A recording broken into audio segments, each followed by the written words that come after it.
Se parece a una voz que ha escuchado en medio de una batalla. Descarríate, no busques más a Dios, no sigas en la iglesia, no sigas yendo para allá. Dios no está contigo. Mira, si Dios estuviera contigo, ¿por qué se te levanta el enemigo? Pues vengo a decirte algo. Dios estaba con Israel y se le levantó Amalek en aquel lugar. Pero ¿qué hizo Moisés? Dependió de Dios estando en medio del desierto, dependió de Dios estando en medio de una guerra, dependió de Dios aún en circunstancias difíciles, y es la única clave con la cual tú puedes vencer en todas las áreas de tu vida, no peleando con tu propia fuerza, sino dependiendo de las fuerzas de Dios, que es el que te puede dar la victoria. Aunque tu enemigo sea más grande, aunque el ejército que venga contra ti sea más numeroso, aunque el problema que tú tienes se vea más grande de lo que tú puedes resolver, si Dios está contigo, Dios te dará la victoria.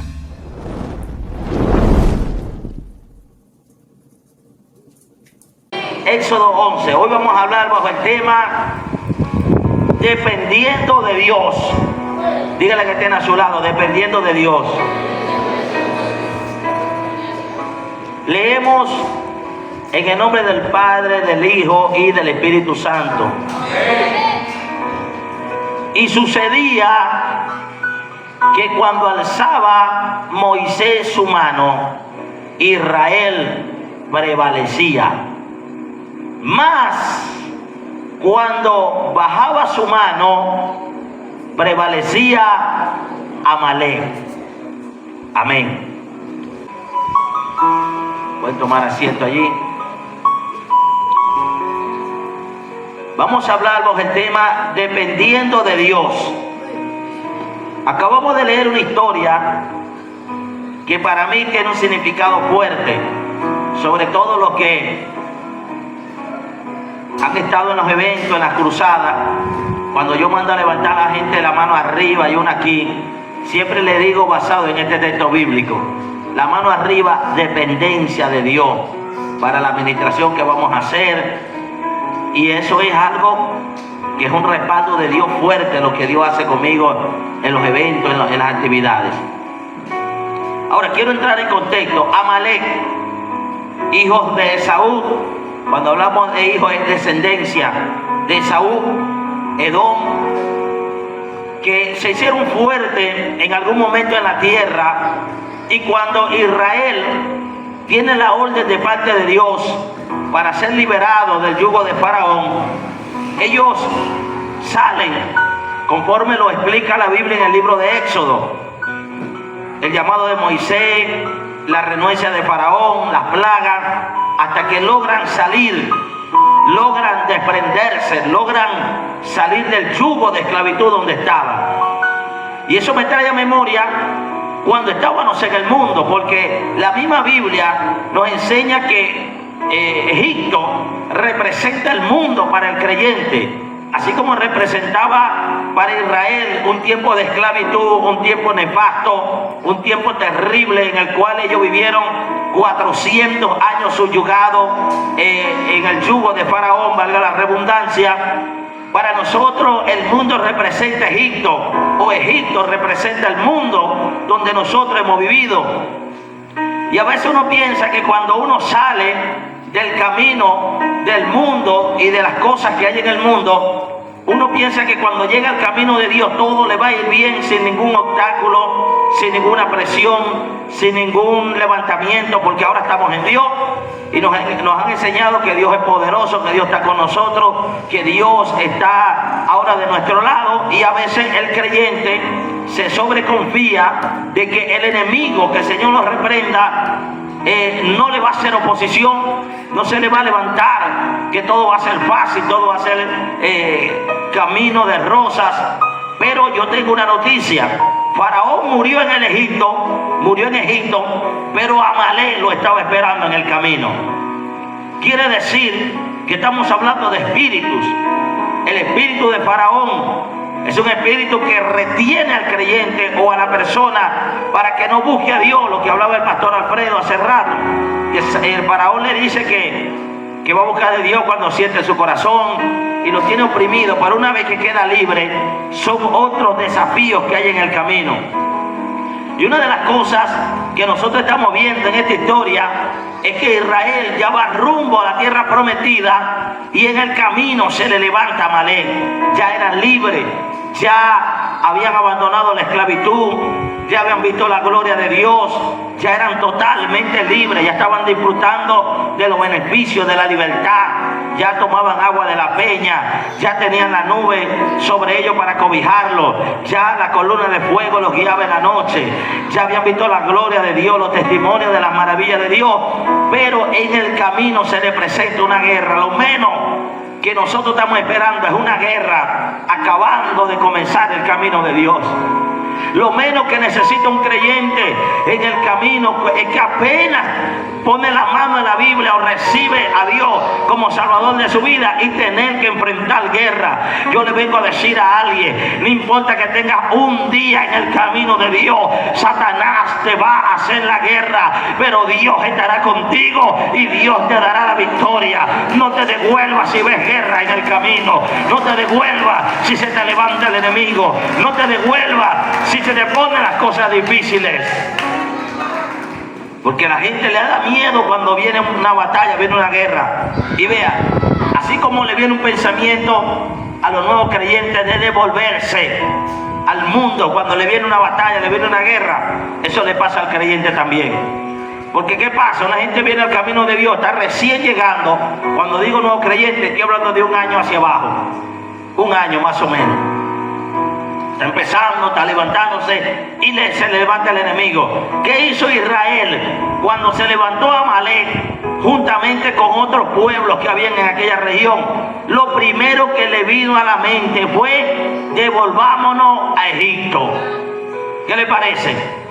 Se parece a una voz que ha escuchado en medio de una batalla: descarríate, no busques más a Dios, no sigas en la iglesia, no sigas yendo para allá, Dios no está contigo. Mira, si Dios estuviera contigo, ¿por qué se te levanta el enemigo? Pues vengo a decirte algo: Dios estaba con Israel y se le levantó Amalek en aquel lugar. Pero ¿qué hizo Moisés? Dependió de Dios estando en medio del desierto, dependió de Dios estando en medio de una guerra, dependió de Dios aún en circunstancias difíciles, y es la única clave con la cual tú puedes vencer en todas las áreas de tu vida, no peleando con tu propia fuerza, sino dependiendo de las fuerzas de Dios, que es el que te puede dar la victoria, aunque tu enemigo sea más grande, aunque el ejército que venga contra ti sea más numeroso, aunque el problema que tú tienes se vea más grande de lo que tú puedes resolver. Si Dios está contigo, Dios te dará la victoria. ¿Alguien le puede creer a Dios esto?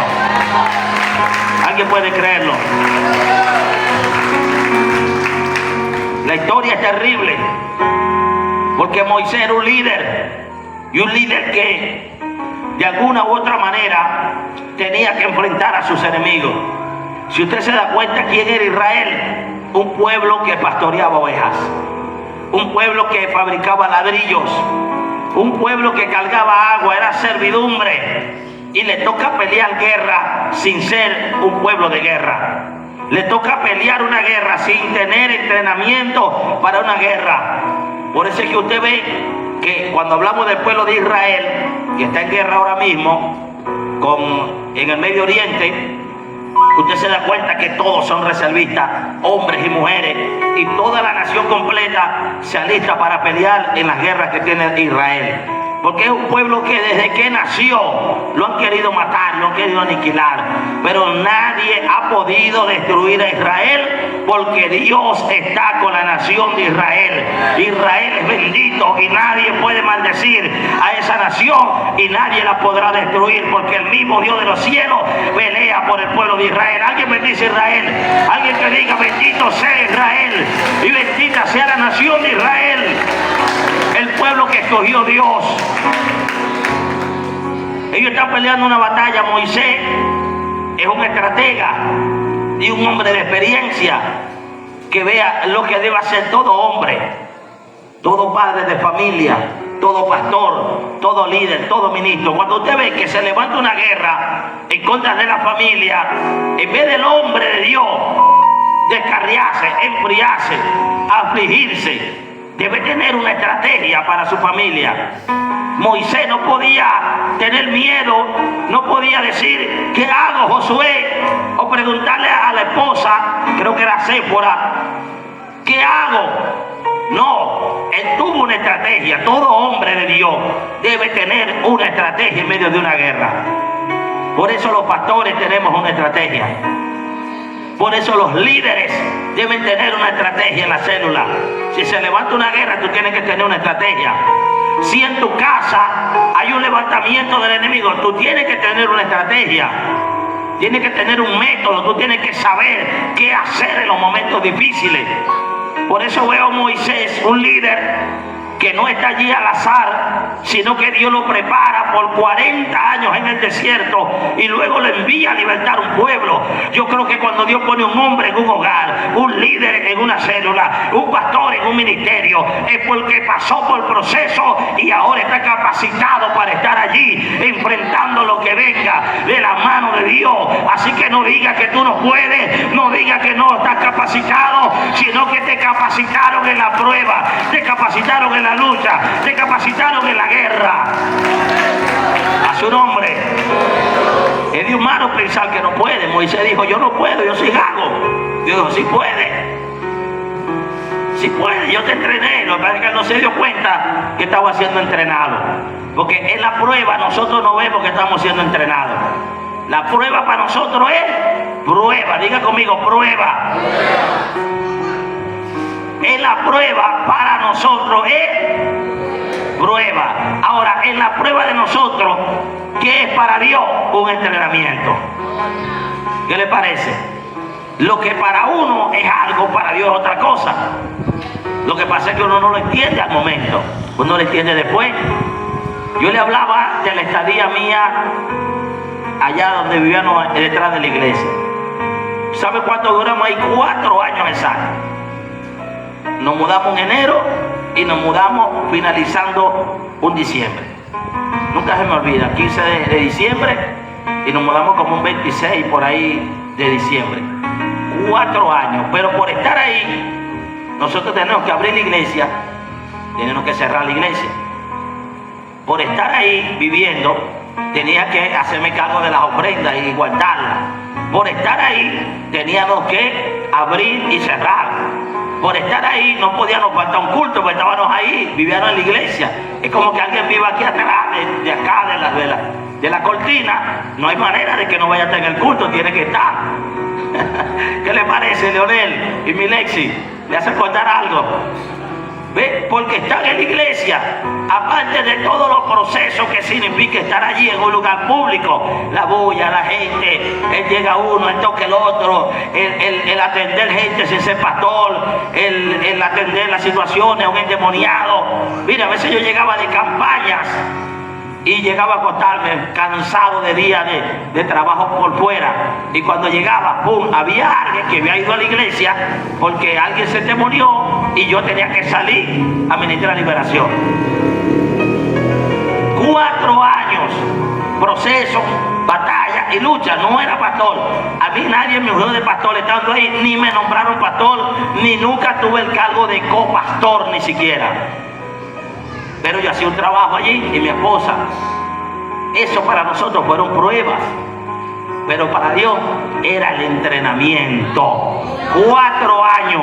Cuando yo salgo a pastorear, yo vengo entrenado por 4 años.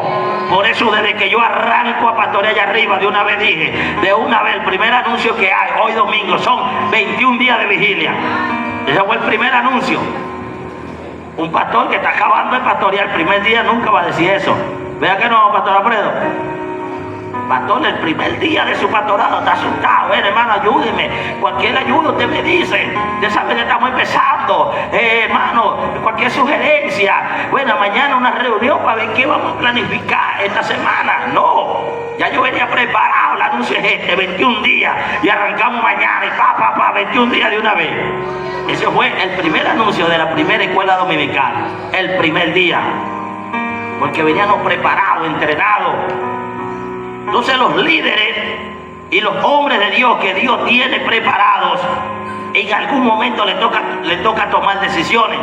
Moisés en la estrategia, Moisés en la sabiduría de Dios, Moisés, en todo lo que Dios le había entregado, usted ve que él no se queda de brazos cruzados, sino que tiene una estrategia. ¿Cuál es?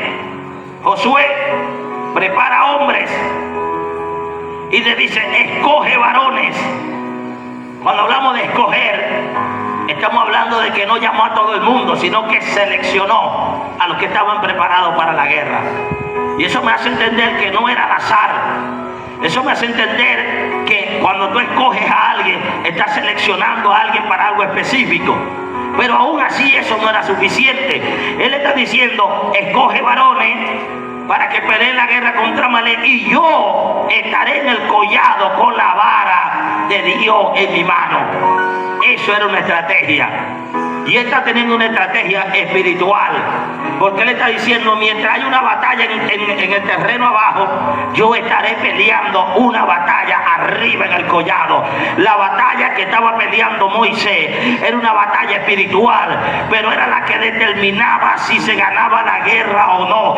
Alguien debe entender que la oración es la que determina si tú ganas o pierdes una guerra. Tú puedes pelear muchas batallas en el terreno, pero la que va a definir es la que tiene que ver con la oración y la que tiene que ver con la dependencia de Dios. A su nombre. Hay alguien que debe entender la guerra que está viviendo. Si estás perdiendo una guerra, es porque tú no estás orando lo suficiente. No, Dios mío, la gente hoy no va a creer, no va a decir amén. ¿Qué me dice la Biblia? La Biblia me dice a mí que cuando Moisés bajaba las manos, dice que prevalecía Amalek. Y cuando él subía la mano con la vara, entonces prevalecía Israel. ¿Qué me está diciendo? Que abajo había una batalla y había una guerra. El terreno de batalla era donde estaba Josué con los hombres y los de Amalek. Eso era espada, lanza, jabalina, piedra, palo, todo lo que se llamaba armas naturales. Y una cosa son las armas naturales y otra las espirituales. Por eso es que la Biblia hace una diferencia grande cuando dice que las armas de nuestra milicia no son carnales, sino poderosas en Dios para destrucción de fortalezas. Eso es lo que dice la Biblia. ¿O no es lo que dice? Cuando Moisés le dice a Josué, anda y pelea, no está ignorando las armas terrenales. No está diciéndole, no salgas a la guerra, no pelees. Pero él está tomando una estrategia que debe tener todo hombre de Dios. Por ejemplo, un padre de familia, se le levanta el enemigo de alguna manera en el hogar, la familia, el matrimonio. ¿Qué debe decir? Vamos a orar. Es lo primero que debe decir.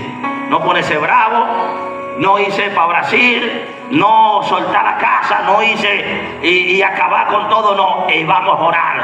Tiene que ser el estratega. El hombre tiene que ser el Moisés de su familia. Tiene que ser el Moisés del matrimonio.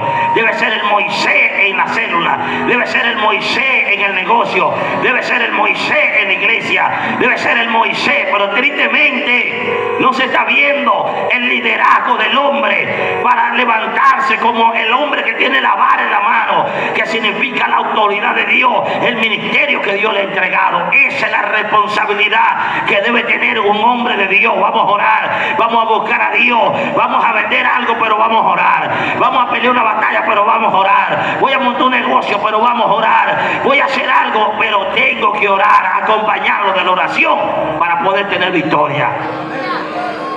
¿Qué pasa cuando no oras? Cuando no oras, tú le estás diciendo a Dios que tú puedes hacerlo sin la fuerza de Él. Ahí está el ejemplo de lo que nos dijo el hermano Steven. Voy a lanzarme, voy a nadar, voy a rescatar al hombre. Pero lo iba a hacer ¿con qué? Con su fuerza. Yo creo, Steven, con todo respeto, Steven es mi amigo, por eso con confianza le hablo. Si él hubiese orado antes de lanzarse al agua, fuera sido otra historia. Pero después que ya estaba ahogándose fue que oró. ¿Qué le parece? ¿Qué dice Steven? Era una emergencia, pero tenemos que orar.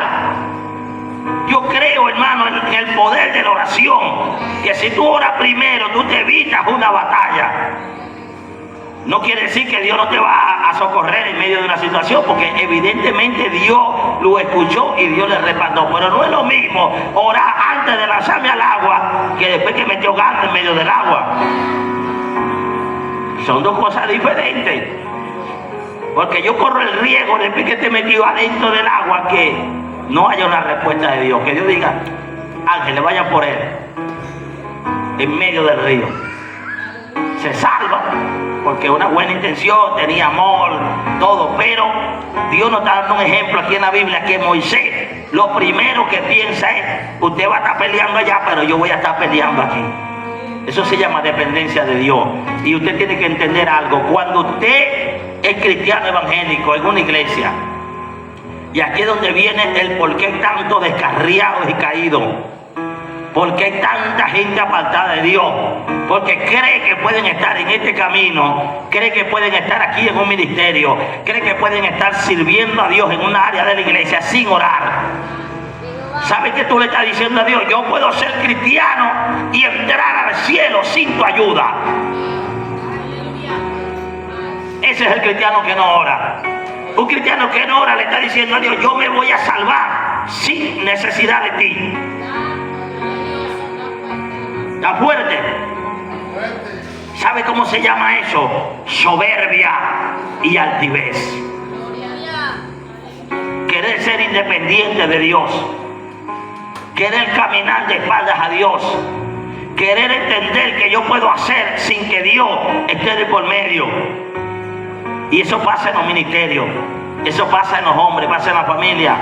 Después, cuando ya la cosa está fuerte, que la gente, voy a orar, y empiezan a orar, la mayoría de la gente pide la oración. A mí nadie, bueno, no voy a decir nadie, corrijo, muy poca gente me pide la oración antes de hacer un proyecto, un negocio o tomar una decisión. La mayoría de las peticiones vienen cuando ya el problema está agravado, cuando ya la cosa está fuerte, cuando ya ha llegado a su límite. Es que la gente empieza a buscar, hay que orar, hay que orar, hay que buscar a Dios. Y es la verdad de mucha gente. Hay gente que Dios, la única manera que busquen de Él es que estén metidos en un problema grave. Ahí es que vienen a la iglesia, ahí es que buscan a Dios. Entonces, ¿qué nos está diciendo Moisés? Nos está hablando de una estrategia. Nos está diciendo, le está diciendo a Josué, vamos a una guerra, pero no vamos a depender de las lanzas, no vamos a depender del número de gente, no vamos a depender de la estrategia del terreno, vamos a depender de Dios para esta guerra. Y es donde un hombre y una mujer de Dios tienen que saber que la pelea, la batalla, las luchas, las guerras, el caminar en Dios tiene que ser dependiendo de Él. ¿Y qué nos hace dependientes de Dios? La oración. No importa lo que tú hagas, pero tenemos que depender de Dios. Estoy hablando de lo que uno emprende, de las situaciones de la vida, de todo. Tiene que depender de Dios. Un ministerio tiene que depender de Dios. No puede depender de los contactos, de las alianzas. No puede depender de la habilidad mental del predicador o de las relaciones que él mueva. Por eso hay predicadores, hermanos, que se dedican única y exclusivamente a llamar predicadores para cuadrar contacto. Mira, ¿cómo te soy allá? Invítame. ¿Cómo son las ofrendas en esa iglesia? Cuádrame con tu pastor. Yo te invito. ¿Sabes que yo tengo contacto por aquí? Tengo varias puertas abiertas. Y tú me dices, ¿sabes que me debes una? Yo te invité. Ahora me toca a mí para allá. Y son habilidosos. Contactos. Tienen relaciones. Contactos. Y hay mucha gente que está fluyendo. No te confundas. En los ministerios es a raíz de esos contactos. Pero anda de espaldas a Dios. Dios no está con ellos. Dios no hace nada ahí. Oye, pastor, pero yo veo que la gente se sana y los endemoniados quedan libres. Porque Dios no trabaja nada más con la fe del que está predicando, sino con el que está recibiendo. ¿No entendieron eso? Entonces lo explico. Se lo voy a explicar. Jesús iba caminando, Jesús ni pendiente de una mujer que tenía 12 años en el flujo de sangre. Jesús estaba ocupado hablando con otra gente. Y llegó esa mujer y le dijo, si yo tocar el borde de su manto seré sana. Y se metió ella sola, independiente, y lo tocó. ¡Pum! ¿Qué pasó? Recibió un milagro. Hay gente que está mal en una campaña, gente que Dios no la mandó a predicar, gente que están descarriados, gente que están mal y están predicando así en un altar, pero el que fue a la campaña dijo: yo creo en Dios, que cuando yo pise esa campaña yo me voy a sanar, yo creo en Dios que voy a quedar libre, yo creo en Dios que algo va a pasar en mi vida. Y la gente llega con una fe en Dios tan grande, y el que está mal dice: ¿cuánto quieren un milagro? Y ¡wow! Ocurren los milagros. Pero si empezamos a escudriñar por quién ocurrió el milagro, el predicador no va a aparecer por ningún lado. El milagro ocurrió porque Dios permitió el milagro, porque la persona que estaba ahí tenía fe en que Dios podía hacer el milagro. Entonces los predicadores quieren llevarse la fama a ellos. Oye, cuando yo levanté la mano, el yo, no tenemos nada que ver en esos milagros. Es Dios que hace los milagros. Dependencia de Dios. Moisés tiene la estrategia en su mano. Hay un texto bíblico que quiero compartirlo aquí, que está en Zacarías capítulo 4 verso 6. ¿Cuántos están aprendiendo? Zacarías capítulo 4 verso 6. Hoy aprendí algo nuevo. ¿Cuántos quieren saber que el pastor sigue aprendiendo algo nuevo? ¿Ustedes quieren aprender algo nuevo hoy? Dios mío, yo siento este amén demasiado flojo hoy. ¿Será porque están sentados así allá a lo lejos y yo no escucho lo que están por allá? Por allá dijeron amén. Hoy aprendí algo nuevo, que la Biblia no dice en ninguna parte: no es con espada, no es con ejército, mas con su Santo Espíritu. ¿Qué le parece? Me cansé de buscarlo, nada más no conseguí por ningún lado. Si usted lo tiene, consígalo por ahí.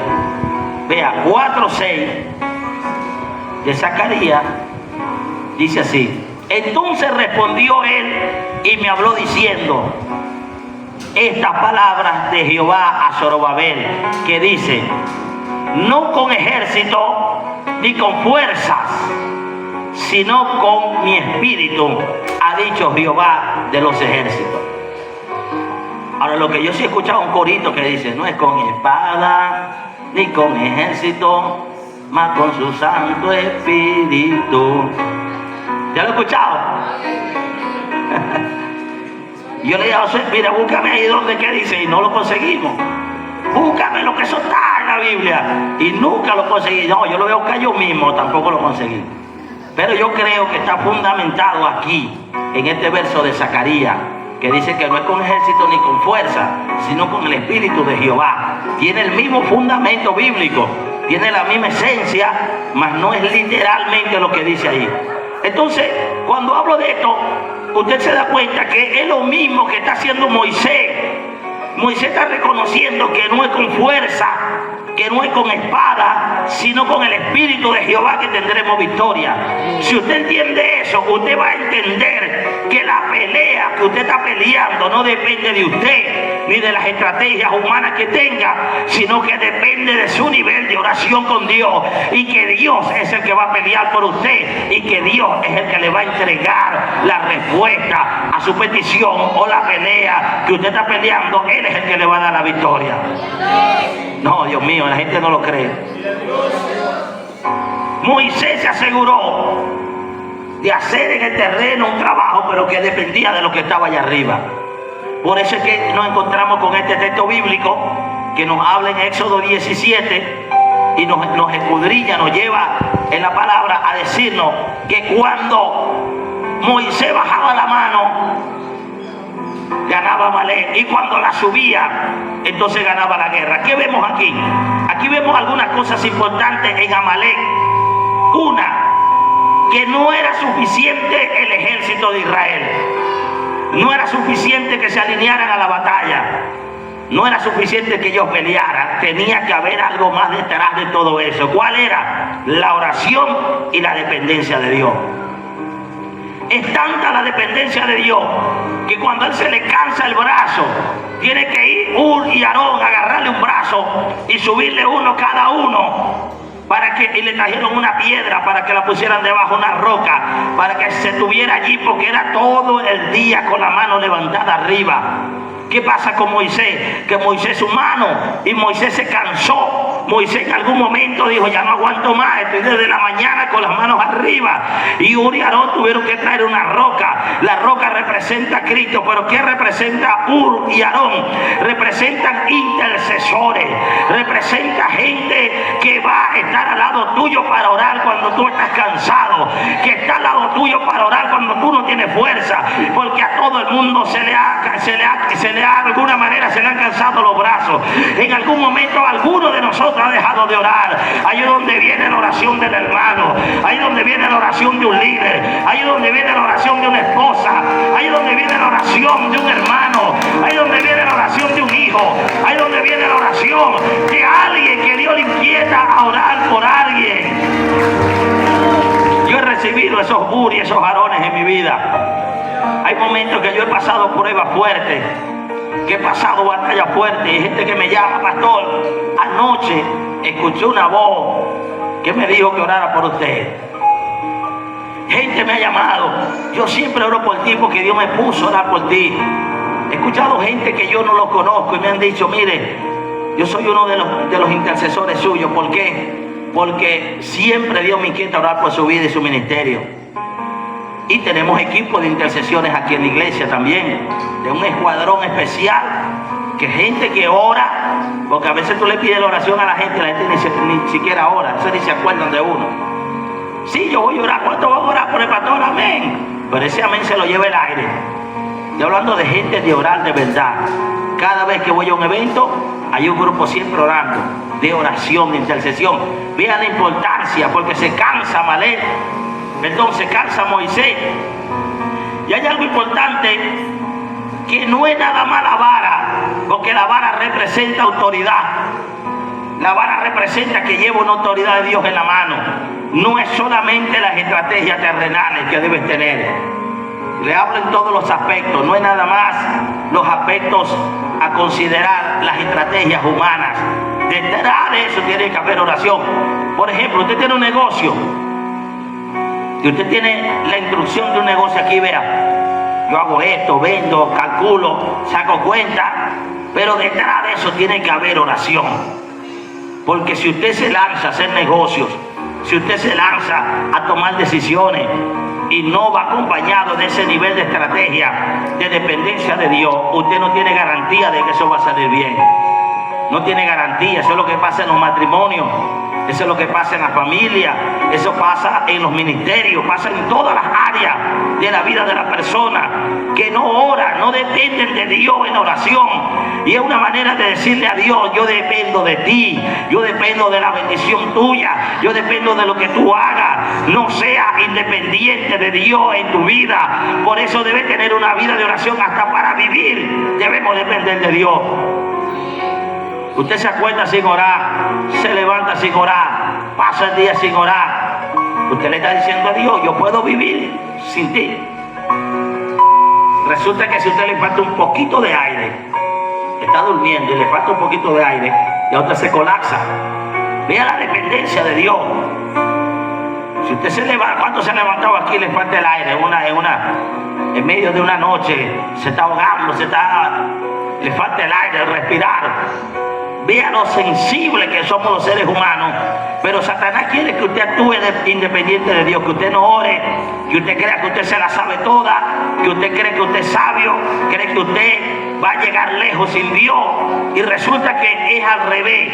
Es cuando nosotros nacemos dependientes de Él, eso a Dios le agrada, y es donde usted ve la mano de Dios moverse a su favor. Así que la oración, para entenderlo más claro, es la dependencia de Dios para todo lo que hacemos. Y cuando dependemos de Dios, hay una fuerza espiritual detrás de lo que hacemos que garantiza la victoria en todas las áreas de nuestra vida. Y usted quiere ser victorioso, sea alguien de oración. Usted quiere tener victoria en todas las áreas de su vida, sea una persona de oración. No, esto está fuerte. ¿Cuánto cuesta arrancarle un aplauso al Señor aquí en esta iglesia? Ahora, ¿usted quiere saber quién es Amalek? Usted se ha enfrentado en Amalek sin usted saberlo. Amalek. Hoy le vamos a quitar la máscara a Amalek. Busque su Biblia, Deuteronomio 25, y usted verá que usted siempre ha estado a Amalek sin usted saberlo. Deuteronomio, capítulo 25. Deuteronomio. Hoy va a ser corto, no va a ser muy largo este mensaje, porque hemos ocupado el mayor tiempo en orar. Y mañana tiene que ser el culto así. El miércoles, el viernes también debe ser así. Deuteronomio capítulo 25. Vamos a leer el verso 17 y 18.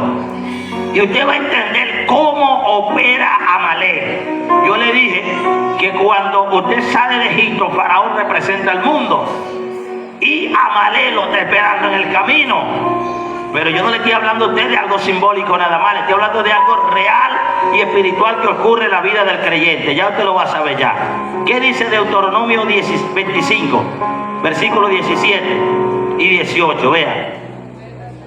Acuérdate de lo que hizo Amalek contigo en el camino cuando salías de Egipto. Párese ahí.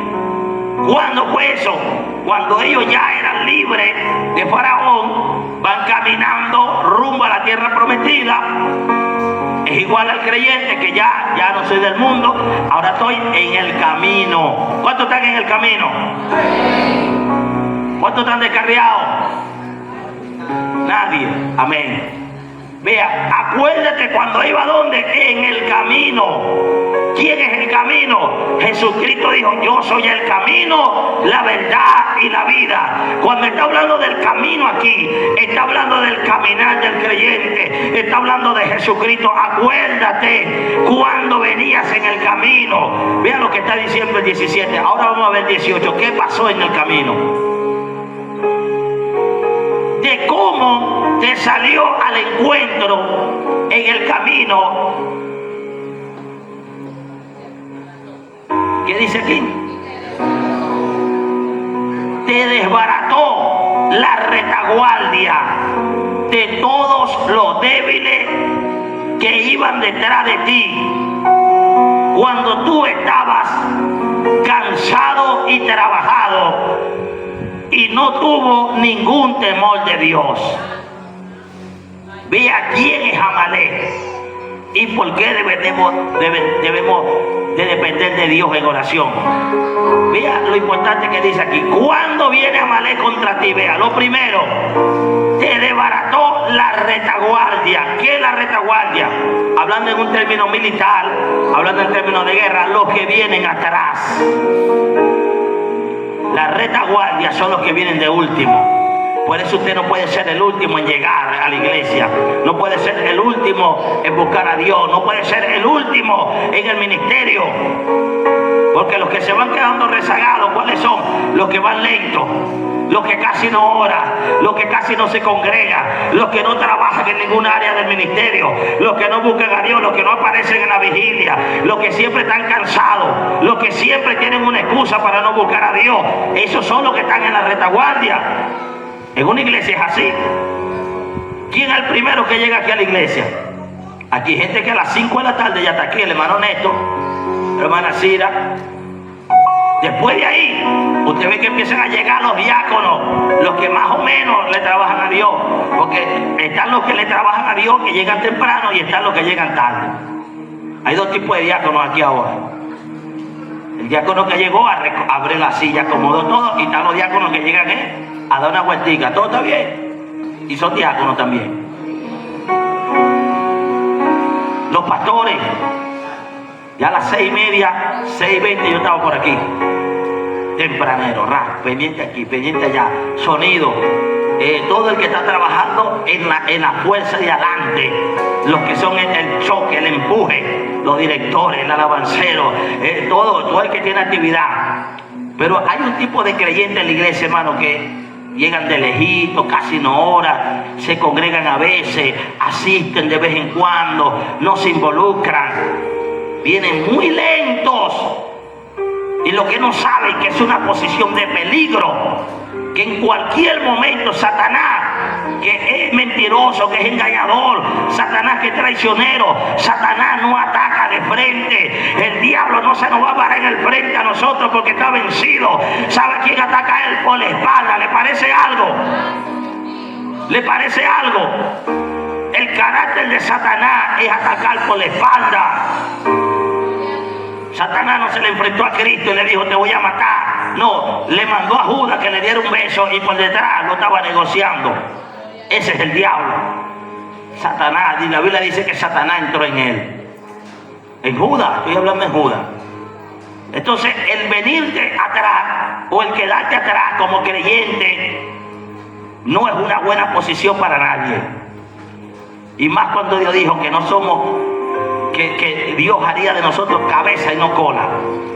Porque la cola siempre va atrás y las cabezas van adelante. El cuerpo de Cristo debe estar unido, compacto. Un solo hombre, una sola mujer, una sola fuerza. Y los que se vienen quedando atrás, esos son los que el enemigo empieza a jugar. Usted no va a ver gente de la primera línea de adelante descarriado. Los que son líderes, los que van adelante siempre van peleando batallas, pero el que se va quedando atrás, que casi no se congrega, que casi no ora, que casi no viene a la iglesia, tarde o temprano te ve, pum, ya no vino más, pum, ya se descarrió, pum, ya se enfrió, pum, ya usted lo ve en el mundo. ¿Por qué? Porque Amalek está cazando a los que vienen atrás.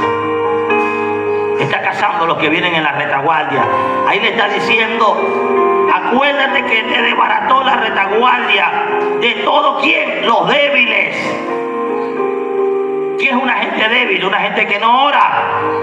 ¿Qué es un débil? Alguien que no lee la Biblia, no está alimentado su espíritu, no tiene fuerza en oración, no ayuna, no vigila, no ora, no busca a Dios. ¿Cómo estará fuerte un creyente así? Está débil y está en la retaguardia por la misma debilidad que tiene. Porque a la hora de seguir la marcha de la iglesia, 40 días de vigilia, si hizo 40 días, debe estar fuerte. Pero si usted no hizo los 40 días, usted está débil. No quiero decir, levante la mano los que hicieron los 40. Porque si empezamos a sacar cuenta aquí, ¿quién hizo 10 días? ¿Quién hizo 20? ¿Quién hizo 2? ¿Quién hizo 3? ¿Quién no hizo las 40 días de vigilia? Esos son los que están en la retaguardia ahorita. Están debilitados a causa de que no están orando, no están buscando a Dios. Una iglesia que terminó el viernes 40 días de vigilia, si usted no las hizo, usted está allá atrás, vea, en la retaguardia ahorita. Está que si lo agarra Amalek, lo liquida. Se fueron. Dios mío, esto está fuerte. Dije que iba a ser breve, pero es que la revelación es fuerte aquí. Que iban detrás de ti eran los que iban atrás.